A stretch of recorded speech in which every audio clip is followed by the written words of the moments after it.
Assalamualaikum warahmatullahi wabarakatuh. Perkenalkan, saya Yudi Supriyadi, mahasiswa STIMIK Muhammadiyah Banten, dan rekan saya Muhammad Al-Fariji. Pada kesempatan ini saya akan menjelaskan atau memaparkan dan juga mempresentasikan proposal penelitian yang telah kami kembangkan guna memenuhi kewajiban sebagai mahasiswa untuk memenuhi tugas mata kuliah metode penulisan ilmiah. Untuk penulisan proposalnya sendiri, kami mengambil judul perancangan sistem absensi mahasiswa dengan menggunakan biometric fingerprint. Untuk studi kasusnya, kami melakukan penelitian di STIMIK Muhammadiyah Banten, kampus kami sendiri.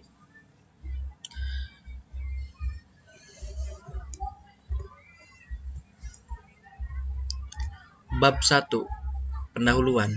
Latar belakang masalah. Perkembangan teknologi informasi dan ilmu pengetahuan semakin lama semakin maju tentunya, dan dampaknya sangat bisa kita rasakan pada saat ini.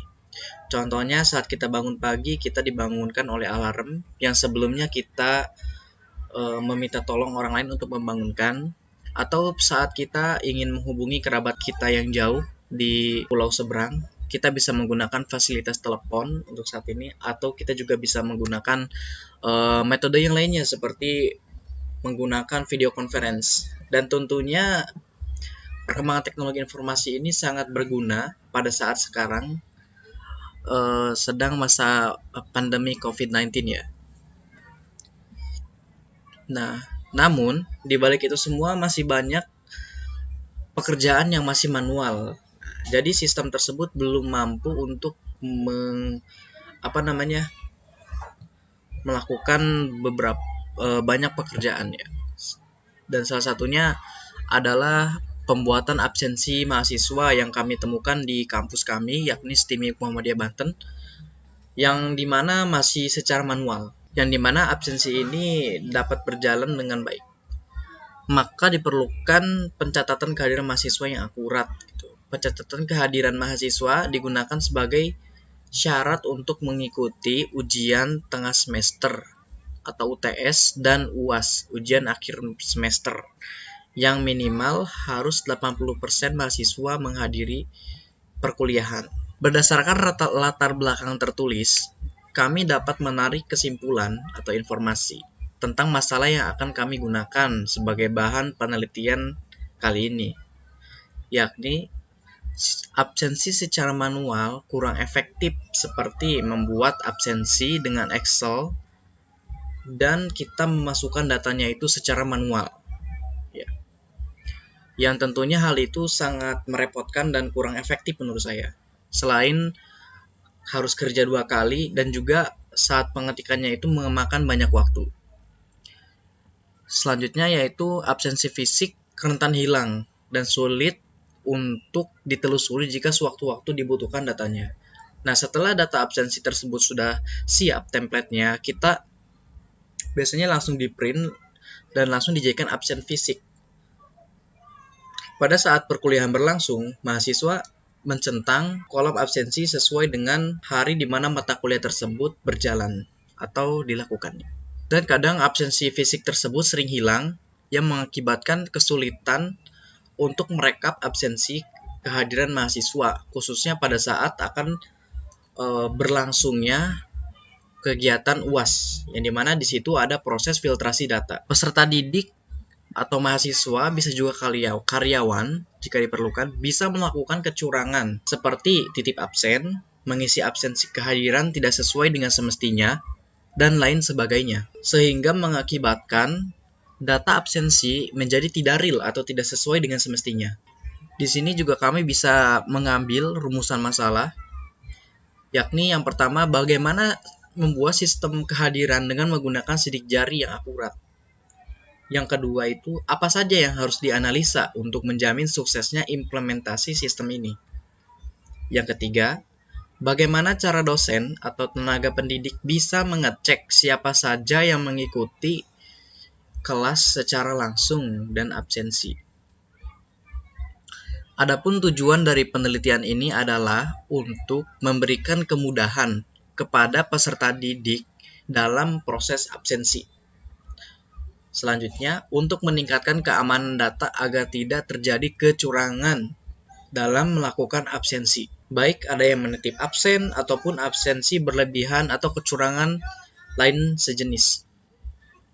Dan yang terakhir, untuk memberikan data absensi yang valid kepada dosen pengampu, tenaga pendidik, atau staf akademik bagian kemahasiswaan. Di samping itu juga ada manfaat penelitian yang bisa kami sampaikan. Yang pertama adalah untuk memberikan alternatif bagi instansi terkait untuk memperbaiki sistem absensi yang sebelumnya manual menjadi terkomputerisasi, serta mempermudah dalam pengelolaan laporan absensi mahasiswa dalam segi akademik. Yang kedua, bagi mahasiswa atau peserta didik dapat mempermudah absensi dan integrasi fingerprint system dengan real-time absensi, sehingga dapat membantu pimpinan atau dosen untuk mendapatkan informasi absensi secara real-time. Selanjutnya yang terakhir adalah sistematika penulisan, yakni ada bab 1 tentang pendahuluan. Pada bab ini dipaparkan seluruh informasi yang mendasari proposal penelitian ini.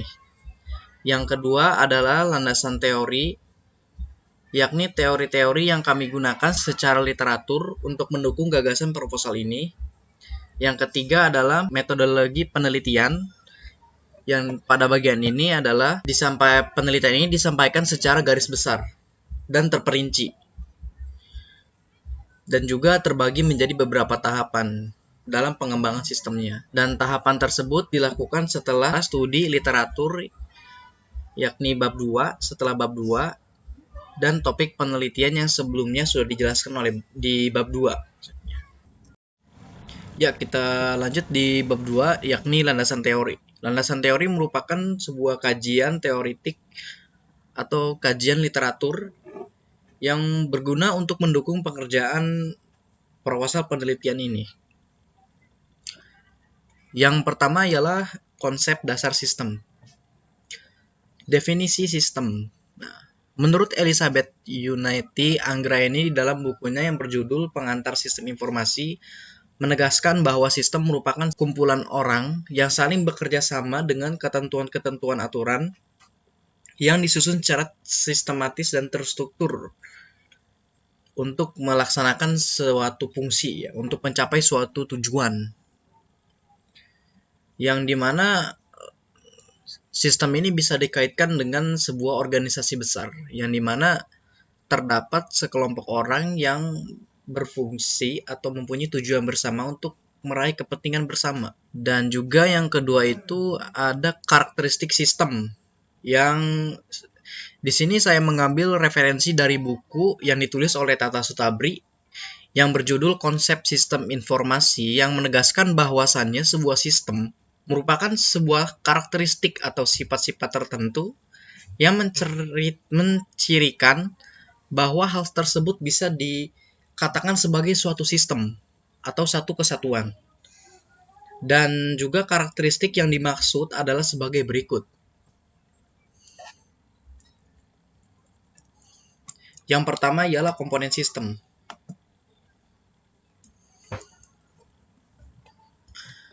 Suatu sistem terdiri dari beberapa komponen yang saling bekerja sama atau membentuk satu kesatuan. Dan selanjutnya adalah batasan sistem. Batasan sistem ialah sebuah ruang lingkup atau batas-batas, ya, atau bisa disebut juga sebuah daerah yang membatasi antara satu sistem dengan sistem lainnya, gitu. Agar sebuah komen atau sebuah perintah jadi tidak tercampur satu sama lain. Kurang lebih seperti itu ya. Yang ketiga adalah lingkungan luar sistem, atau bisa disebut juga dengan batasan sistem luar, yang merupakan bentuk apapun yang ada di luar lingkup sistem atau batasan sistem dengan sistem lain dengan lingkungan luarnya. Batasan ini memungkinkan suatu sistem dipandang sebagai satu kesatuan dan tidak bisa dipisahkan satu sama lain. Selanjutnya yaitu penghubung sistem. Penghubung sistem adalah sebuah media yang digunakan sistem untuk menghubungkan antara sistem dengan subsistem lain, atau disebut juga dengan interface. Penghubung ini memungkinkan sumber-sumber daya mengalir dari suatu subsistem ke subsistem lain. Selanjutnya adalah masukan sistem atau input, yang merupakan energi yang dimasukkan ke dalam sistem tersebut, yang dapat berupa pemeliharaan atau maintenance input dan sinyal atau signal input. Contohnya ada dalam satu unit komputer, program adalah maintenance input yang digunakan untuk mengoperasikan, dan data adalah signal input yang digunakan untuk diolah menjadi informasi. Keluaran sistem atau output system. Output system itu merupakan hasil energi yang telah diolah, yang sebelumnya energi tersebut sudah dimasukkan oleh input system. Yang dimana keluaran ini atau output system ini bisa berupa informasi, baik berupa gambar, video, maupun dalam bentuk teks. Selanjutnya itu adalah pengolah sistem atau pemrosesan. Suatu sistem dapat mempunyai satu proses yang akan mengubah masukan jadi keluaran. Contohnya adalah sistem akuntansi, yang dimana sistem ini akan mengolah data-data transaksi menjadi output laporan. Dan yang terakhir adalah sasaran sistem, yakni sebuah sistem yang memiliki target atau sasaran yang jelas dan pasti, dan bersifat deterministik.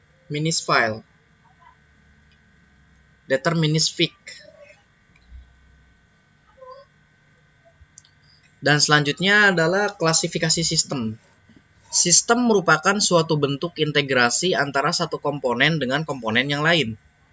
Karena sistem memiliki sasaran yang berbeda untuk setiap kasus yang terjadi yang ada di dalam sistem tersebut. Nah, oleh karena itu, sistem dapat diklasifikasikan dari beberapa sudut pandang.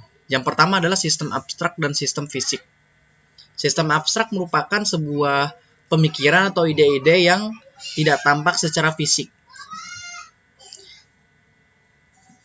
Misalnya, sistem yang mengatur berupa pemikiran antara hubungan manusia dengan Tuhan, dan itu tidak tampak secara fisik gitu. Yang biasanya disebut dengan sistem abstrak. Kalau sistem fisik adalah sistem yang berupa sistem yang dapat dilihat dengan mata telanjang atau tidak kasat mata, seperti sistem komputer, sistem produksi, sistem irigasi, dan lain sebagainya. Selanjutnya itu sistem alamiah dan sistem buatan manusia. Sistem alamiah adalah sistem yang diciptakan oleh alam, seperti sistem hujan, sistem aliran air, sistem pasang surut laut. Nah, dan itu terjadi secara ajaib oleh alam. Dan selanjutnya itu sistem buatan manusia, yang dimana sistem ini ada karena campur tangan manusia. Misalnya pembuatan komputer, pembuatan sistem informasi manajemen.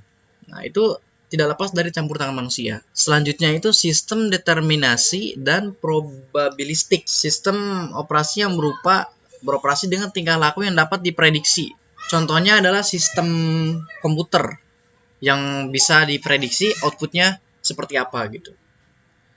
Kalau untuk sistem probabilistik adalah sistem kondisi masa depannya tidak dapat diprediksi karena mengandung unsur probabilistik gitu. Jadi tidak bisa diprediksi. Dan yang terakhir untuk klasifikasi sistem adalah sistem terbuka dan sistem tertutup. Sistem terbuka merupakan sistem yang berhubungan langsung dengan dunia luar. Sedangkan sistem tertutup ialah merupakan sistem yang tidak berhubungan dan tidak terpengaruh oleh lingkungan di sekitarnya. Ya, untuk selanjutnya yakni komponen sistem informasi.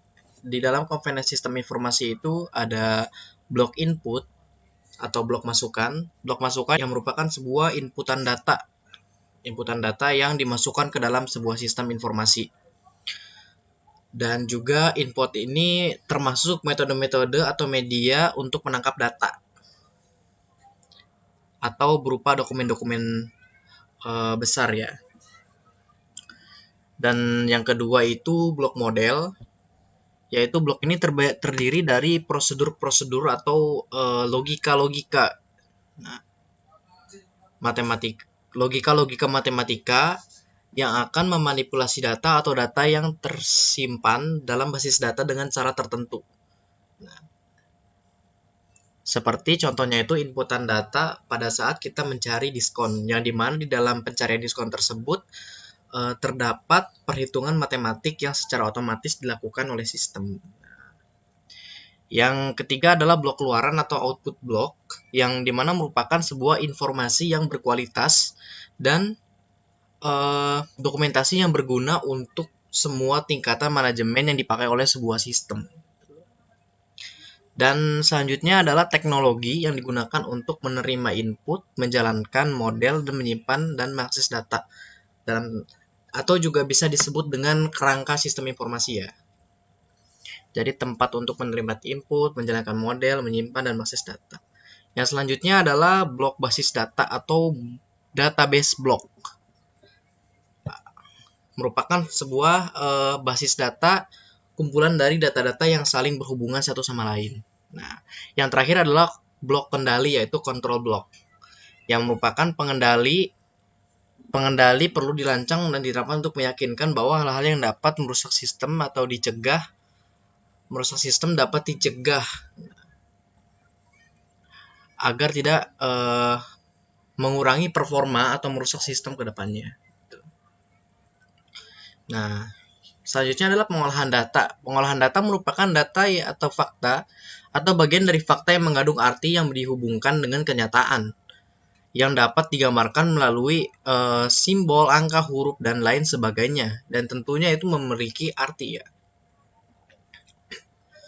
Dan untuk pengertian ini referensinya saya dari jurnal yang ditulis oleh Draco 2007 ya.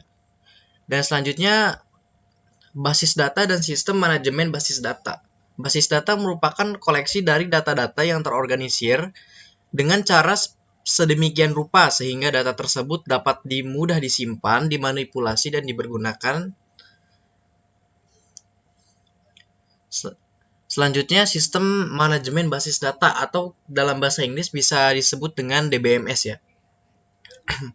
Sistem manajemen basis data merupakan sebuah perangkat lunak yang didesain untuk membantu menangani koleksi data dalam jumlah besar yang dibutuhkan dalam sebuah sistem dengan pertumbuhan data yang sangat cepat.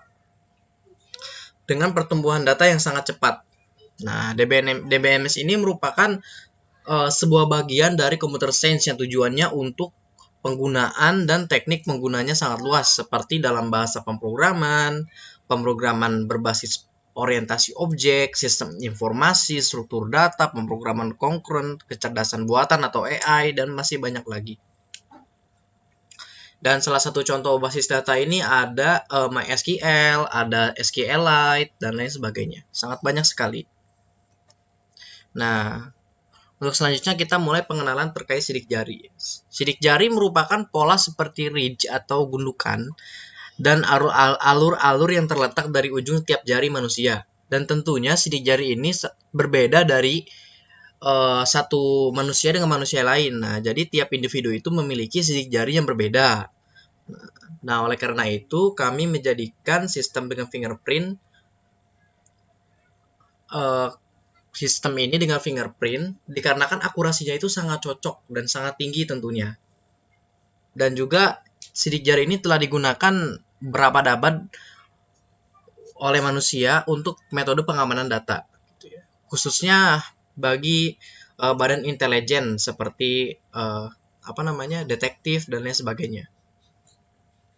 Nah, sistem biometrik merupakan sistem yang pada dasarnya adalah sebuah sistem pengenalan pola untuk menentukan atau memverifikasi seseorang berdasarkan pada fitur yang berasal dari karakteristik fisiologis atau perilaku tertentu yang dimiliki seseorang. Nah, di sini ada tabel biometrik yang dimana di dalamnya itu terbagi menjadi dua, yaitu dari segi psikologis dan satu lagi dari segi behavior atau kebiasaan.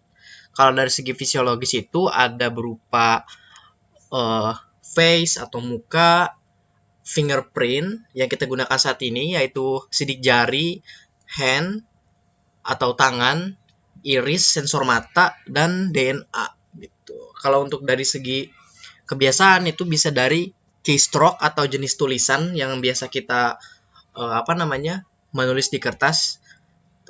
Selanjutnya itu ada signature atau tanda tangan, dan yang terakhir adalah voice atau suara yang kita keluarkan gitu.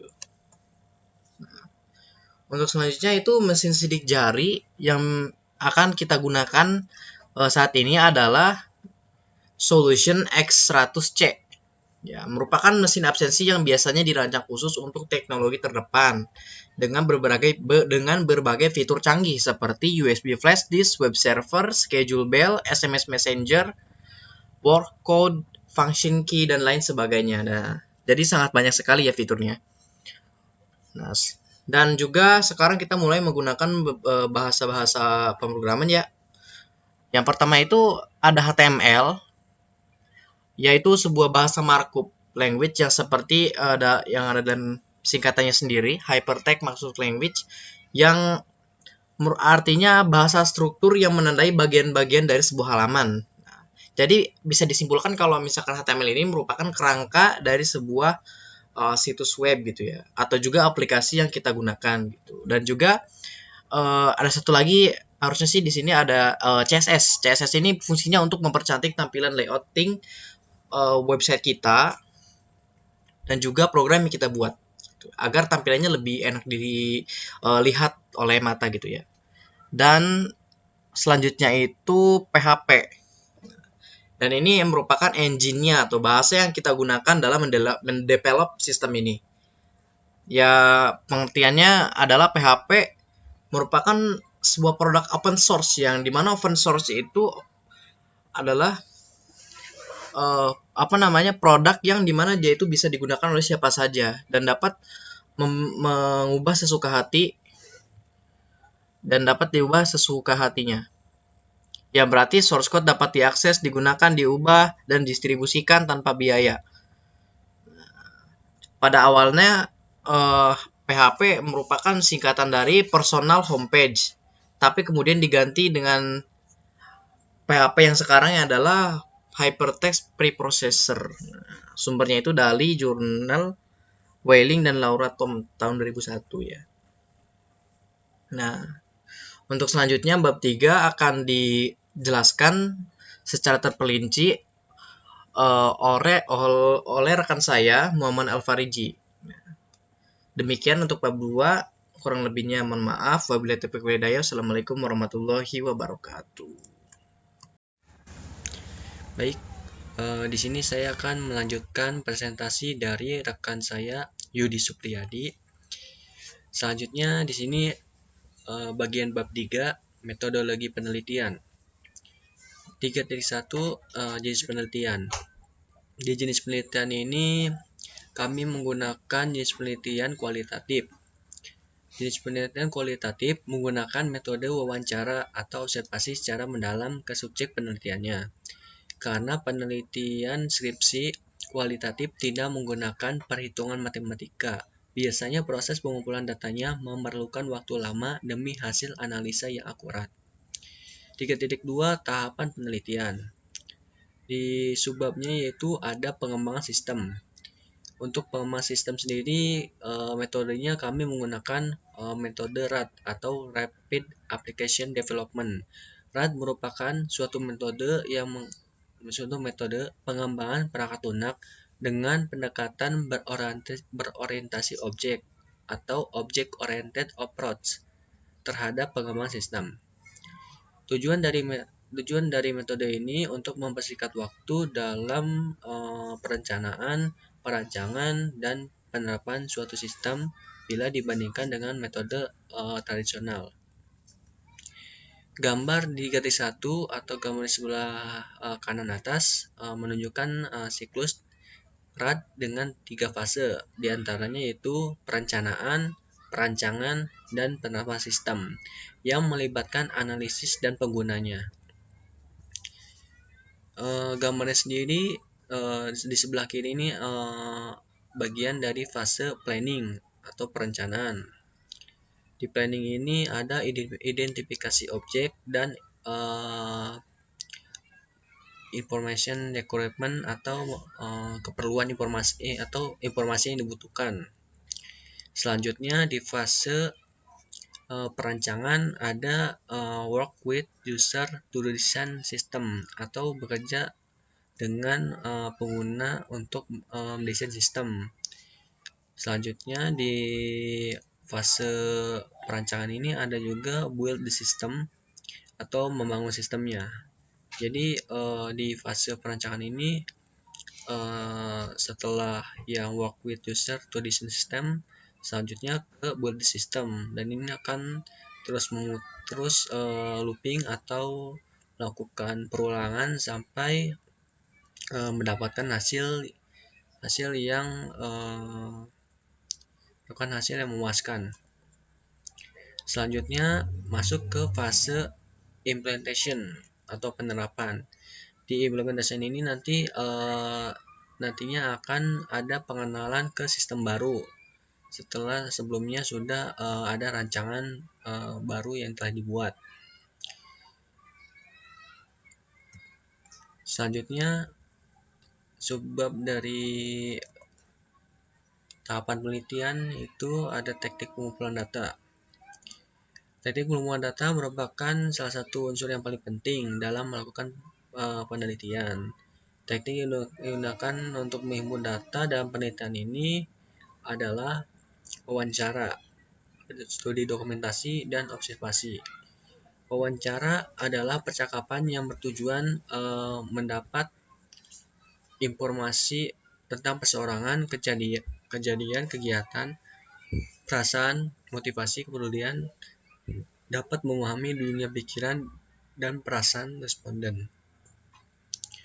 Studi dokumentasi adalah menjadi sumber data tertulis di lapangan yang berkaitan dengan masalah yang diteliti. Observasi yaitu pengamatan yang meliputi kegiatan pemusatan perhatian terhadap suatu objek dengan menggunakan seluruh alat panca indera. Selanjutnya 3.3 tahap perencanaan sistem. Di subbabnya ada alat bantu penelitian. Adapun alat bantu yang digunakan dalam penelitian ini terbagi menjadi dua bagian atau dua klasifikasi, yaitu ada bagian hardware atau perangkat lunas dan software atau perangkat lunak. Di hardware sendiri ada beberapa peralatan yang digunakan dalam penelitian ini. Di antaranya yaitu pertama ada mesin sidik jari dengan nama mereknya Solution, modelnya X100C. Kedua ada komputer yang digunakan untuk web server dan database juga. Nantinya di sini akan digunakan untuk mengolah data fingerprint yang nantinya akan di-scan oleh atau dipindai oleh mesin sidik jari. Nanti datanya akan disimpan di dalam database komputer ini. Untuk spesifikasi sendiri, prosesornya menggunakan Intel Core i3, RAM-nya 4 GB dengan kapasitas harddisk 500 GB dengan satu port Ethernet atau LAN card. 3 adalah monitor komputer 21 inch yang nantinya akan digunakan untuk mendapatkan absensi mahasiswa. Keempat ada kabel UTP dengan panjang 100 meter. Kelima ada konektor RJ45 2 buah. Kabel UTP dan konektor ini nantinya akan dikerimping dan hasil kerimpingnya itu akan digunakan untuk menghubungkan mesin sidik jari dengan komputer web server database.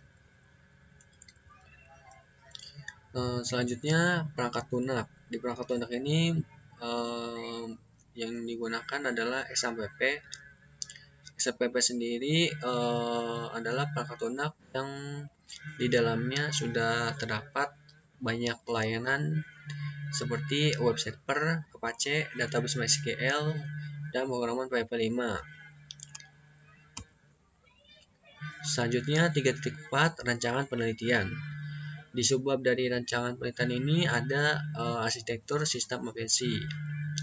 Arsitektur sistem absensi berbasis web ditunjukkan oleh gambar 3.2 di samping sebelah kanan ini. Jadi arsitekturnya yaitu kurang lebih seperti ini. Pertama ada mahasiswanya, terus di sini ada mesin sidik jari, di sini website berdatabase, di sini monitor komputer. Pertama, mahasiswa akan melakukan registrasi sidik jari dengan menggunakan mesin sidik jari pada tahap awalnya. Ketika mahasiswa masuk perkuliahan, mahasiswa melakukan deteksi atau scan atau pemindaian sidik jari yang diletakkan pada mesin sidik jarinya. Aplikasi ini nantinya aplikasi sidik jari ini nantinya akan membaca kode sidik jari yang telah sukses dideteksi dan dicocokkan dengan yang ada dalam database. Dan selanjutnya informasi KD mahasiswa akan ditampilkan melalui layar monitor komputer secara otomatis. Diagram alur sistem. Diagram alur sistem meliputi alur proses registrasi dan proses verifikasi. Gambar 3.3 tergambar di sebelah yaitu merupakan diagram alur sistem. Pada proses ini data masukan sidik jari yang didapat dari hasil akuisisi oleh sensor akan melalui tahapan identifikasi yang selanjutnya. Saat data telah dikenali, dilanjutkan meregistrasi data tersebut ke basis data. Proses verifikasi merupakan proses membandingkan sidik jari cocokkan satu di mana setiap sidik jari masukan dibandingkan dengan satu template sidik jari tertentu yang disimpan dalam basis data. Keluaran dari program ini adalah keputusan apakah proses verifikasi berhasil atau gagal. Gambar titik 4 di samping ini merupakan diagram alur proses verifikasi yang menunjukkan proses verifikasi terjadi saat inilah yang nantinya akan diolah sebagai data autentik pada sistem presensi atau sistem absensi. Sekian presentasi dari kami berdua. Kurang dan lebihnya mohon maaf. Wassalamualaikum warahmatullahi wabarakatuh.